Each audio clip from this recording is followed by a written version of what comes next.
Hello everyone, welcome to my YouTube channel. This is Priyanshu Ranjan, MBBS third year, IGMS Patna.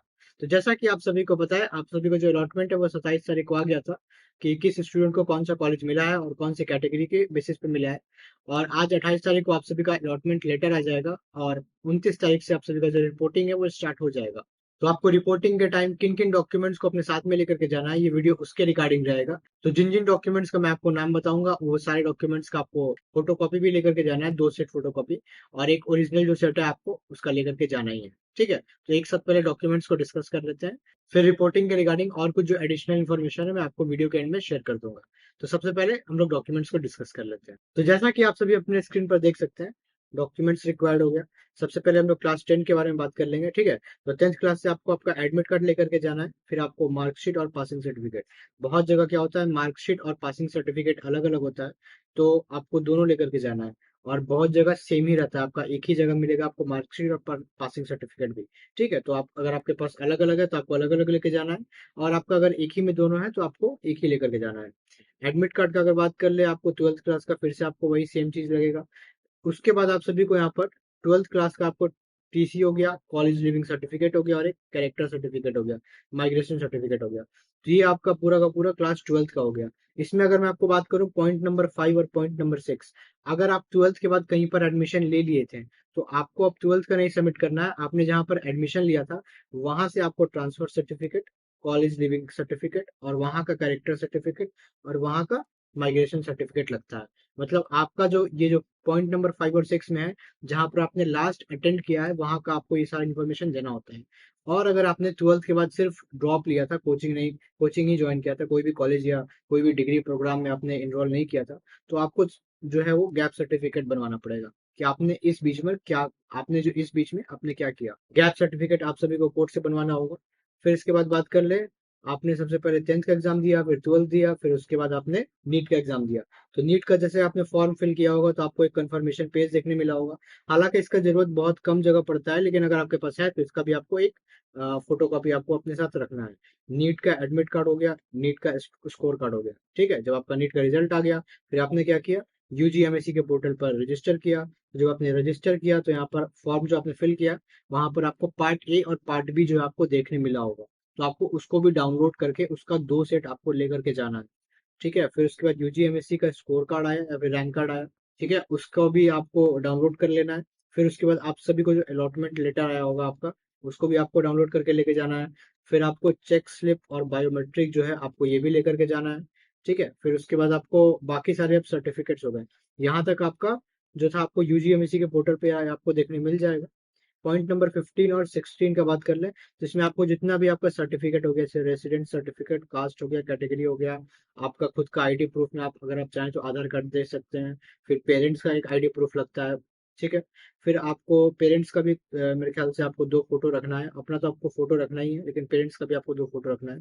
Parents या फिर मतलब वही आपका जो गार्जियन हो गया, ठीक है, जो आपको जिसके गाइडेंस में आप रहते हैं। फिर नेक्स्ट आप 17 और 18 पॉइंट को आप देख सकते हैं। यहाँ पर आपको अपना जो पेन हो गया, ग्लू हो गया, पिन हो गया, थंब इम्प्रेशन के लिए जो मोहर होता है वो उसको आपको लेकर के जाना है। ठीक है, हालांकि जो ग्लू है, थंब इम्प्रेशन है, स्टेपलर है, आपको वहां पर ये सब चीज जो है देखने मिल जाएगा। लेकिन फिर भी अगर आप अपना खुद का कार्य करेंगे तो आपको इजी पड़ेगा, मतलब आपको किसी से मांगना नहीं पड़ेगा।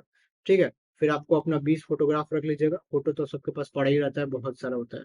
इतना सारा आपने एग्जामिनेशन फॉर्म फिलअप किया हुआ है तो लगभग सब जगह आपने कहीं ना कहीं फोटो खिंचा के रखा होगा। तो जो फोटो आपने यूजीएमएससी के पोर्टल पर अपलोड किया है, जो फोटो आपने नीट के एडमिशन में या नीट का जो फॉर्म फिलिंग में आपने जो अपलोड किया था, उसी फोटो का आपको 20 कॉपी जो है पासपोर्ट साइज वो लेकर के जाना है। और जो 18 जो लिस्ट हो गया डॉक्यूमेंट्स का, इसके अलावा आपको जो है इन सारे डॉक्यूमेंट्स का 2 सेट फोटो कॉपी भी अपने साथ में लेकर के जाना है। ठीक है, 2 sets of photo copy of the document. ठीक है, तो इतना सारा हो गया आपको डॉक्यूमेंट्स के लिस्ट के बारे में। ठीक है, अच्छा, अब कुछ एडिशनल इन्फॉर्मेशन का बात कर लेते हैं। अगर आपके पास इन सारे डॉक्यूमेंट्स में से कुछ डॉक्यूमेंट्स नहीं है, जैसे कि अगर आपके पास 10th का कोई डॉक्यूमेंट नहीं है, 12th का कोई डॉक्यूमेंट नहीं है, तो अगर इस अगर कोई डॉक्यूमेंट नहीं है तो कोई दिक्कत का बात नहीं है, इसके बेसिस पे आपका एडमिशन नहीं रुकेगा।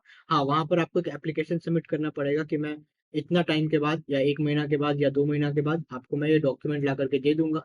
तो आपका जो है एडमिशन का जो प्रोसेस है वो नहीं रुकने वाला है। हाँ, अगर आपके पास आपका जो कास्ट सर्टिफिकेट है जिसके बेसिस पर आपका एडमिशन हो रहा है, अगर वही नहीं है तो फिर आपको दिक्कत होगी। ठीक है, तो आपको बाकी सारे जितने भी डॉक्यूमेंट्स होगा, अगर आपके पास वो सब अवेलेबल नहीं है तो उतना दिक्कत नहीं है। जैसे 10th का हो गया सर्टिफिकेट, माइग्रेशन हो गया, सीएलसी हो गया, तो इस सब चीज का उतना दिक्कत नहीं होता है। गैप सर्टिफिकेट, इस सब चीज का उतना दिक्कत नहीं होता है। दिक्कत आपको तभी पड़ेगी अगर आपको जिस कैटेगरी से अलॉट हो रहा है, अगर आपके पास उस कैटेगरी का आपका सर्टिफिकेट नहीं है या फिर आपके पास रेजिडेंट सर्टिफिकेट नहीं है, तो ये सब चीज में आपको थोड़ा दिक्कत होता है। तो आप इन सारे डॉक्यूमेंट्स को अपने साथ अच्छे से एक फाइल में रख लीजिएगा। इन सब का दो दो कॉपी बना लीजिएगा, ताकि वहां जा करके आपको ऐसे ऐसे इधर उधर ढूंढना ना पड़े। एक साथ आप डॉक्यूमेंट्स निकालें, सब स्टेपल करके रखिएगा। ठीक है, वहां पर आपको सेल्फ अटेस्ट करने को बोला जाएगा। सेल्फ अटेस्ट का मतलब है कि उस पर साइन करने के लिए बोला जाएगा, तो आपको सेल्फ अटेस्ट करके उसको सबमिट भी करना है। अब बात कर लेते हैं उन स्टूडेंट्स का जिन्हें आईजीआईएमएस पटना अलॉट हुआ है। ठीक है, तो अगर आपको आईजीआईएमएस पटना अलॉट हुआ है तो आपके पास यहाँ से दो ऑप्शन है। या तो आप आईजीआईएमएस में एडमिशन लीजिए, या तो आप यहाँ से अपग्रेड कर लीजिए। ठीक है, दोनों में आपको लगभग फी पे करना पड़ेगा। ठीक है, मैं आपको सबसे पहले, अगर आप यहाँ पर स्टे करते हैं, मतलब आप यहाँ पर एडमिशन लेते हैं, अपग्रेड नहीं करते हैं, तो उसका मैं आपको ऑप्शन बता देता हूँ। आप देख लीजिए, अगर आप आईजीएमएस में हैं तो आपको सारे कैटेगरी के लिए, कैटेगरी का स्पेलिंग थोड़ा गलत हो गया है, सारे कैटेगरी का बात करें तो ऑल कैटेगरी का आपको जो फी है वो आपका कितना है, 1,21,667 फर्स्ट ईयर का फी है। लेकिन SC ST कैटेगरी का बात करूँ मैं, 1,10,667 फी है। ठीक है, इसका आपको कैसे पेमेंट करना है, इसके लिए आपको बैंक में जाना है। बैंक में जाकर के आपको डिमांड ड्राफ्ट बनवाना है। किस नाम से बनवाइएगा आप demand draft? Director IGIMS Patna. ये मैं आपको अपना एक डिमांड ड्राफ्ट का एग्जांपल दिखा देता हूँ। ये मेरा डिमांड ड्राफ्ट है जो कि मैंने सेकंड ईयर में बनाया था। और सेकंड ईयर का फी जो है आप देख सकते हैं 70,000 है, तो मैंने उतना पे किया था और ये ऐसा डिमांड ड्राफ्ट दिखता है। डिमांड ड्राफ्ट आपको बनवाना है डायरेक्टर आईजीआईएमएस पटना के नाम से। और जिन स्टूडेंट्स को आईजीएमएस पटना से अपग्रेड करना है, उन्हें 10% ऑफ द जो टोटल फी है उन्हें वो पे करना पड़ेगा।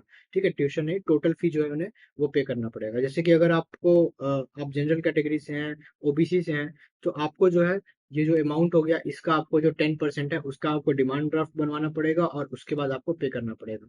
अपग्रेड के रिगार्डिंग अभी जो है मैं श्योर नहीं हूँ। कल जब काउंसलिंग का जो प्रोसेस है कॉलेज में स्टार्ट हो जाएगा तो उसके बाद मैं श्योर हो जाऊंगा। तो अगर आपको अपग्रेड के रिगार्डिंग कुछ पूछना भी है तो आप मुझे एक बार इंस्टाग्राम पे मैसेज करके पूछ लीजिएगा। हाँ, लेकिन अगर आपको कॉलेज में एडमिशन लेना है, वो आपका फिक्स हो गया है, तो ये चीज के लिए आप आईजीएमएस की वेबसाइट पर भी जाकर चेक कर सकते हैं। वहीं से मैंने ये डेटा यहाँ पर लिया हुआ है। ठीक है, तो ये हो गया ओवरऑल आपको रिपोर्टिंग के रिगार्डिंग कौन कौन से डॉक्यूमेंट्स लगेगा, कौन कौन डॉक्यूमेंट नहीं लगेगा। अगर आपको आईजीएमएस अलॉट हुआ है और आप उसमें एडमिशन लेना चाहते हैं तो आप मुझे इंस्टाग्राम पर डीएम कर सकते हैं। वहां पर मैं आपको डायरेक्ट अपना जो पर्सनल नंबर है उसको शेयर कर दूंगा, और वहां पर आप मुझसे बात कर लेंगे, तो और आप क्लियर हो जाएंगे कि कॉलेज में कहाँ पर आना है, कहाँ पर रिपोर्ट करना है, क्या क्या चीज होता है। तो ये सब चीज के बारे में आपको और थोड़ा क्लियरिटी हो जाएगा। और मैंने ऑलरेडी कॉलेज का एक व्लॉग जो है वो आप सभी के लिए बना के रखा हुआ है मेरे चैनल पे, आप देख सकते हैं। आईजीआईएमएस कैंपस टूर के नाम से आपको जब मिड लाइफ डिजाइन लिखेंगे तो आपको देखने मिल जाएगा। तो आप उस वीडियो को भी चेकआउट कर लीजिएगा, कि देख लीजिएगा कहाँ पर रिपोर्टिंग होता है। मैंने ऑलरेडी दिखाया हुआ है कि वहाँ पर उसमें एनाटॉमी के बी ब्लॉक में जो है आप सभी का कॉलेज का रिपोर्टिंग होता है। ग्राउंड फ्लोर पर ही है, और आप जब आएंगे एकेडमिक बिल्डिंग के ग्राउंड फ्लोर पर तो आप वहाँ पर एनाटॉमी डिपार्टमेंट का जो बी ब्लॉक है वो आपको देखने मिल जाएगा। That's all for this video guys. अगर आपके मन में कोई भी डाउट या क्वेरी रह गई है तो आप यूट्यूब के कमेंट सेक्शन का प्रॉपर यूज कर सकते हैं, इंस्टाग्राम पे मुझे डीएम कर सकते हैं, और आप टेलीग्राम का चैनल ज्वाइन कर सकते हैं फॉर अपडेट्स के लिए। सो मिलते हैं अगले वीडियो में, तब तक के लिए stay safe, stay healthy. Thank you so much guys.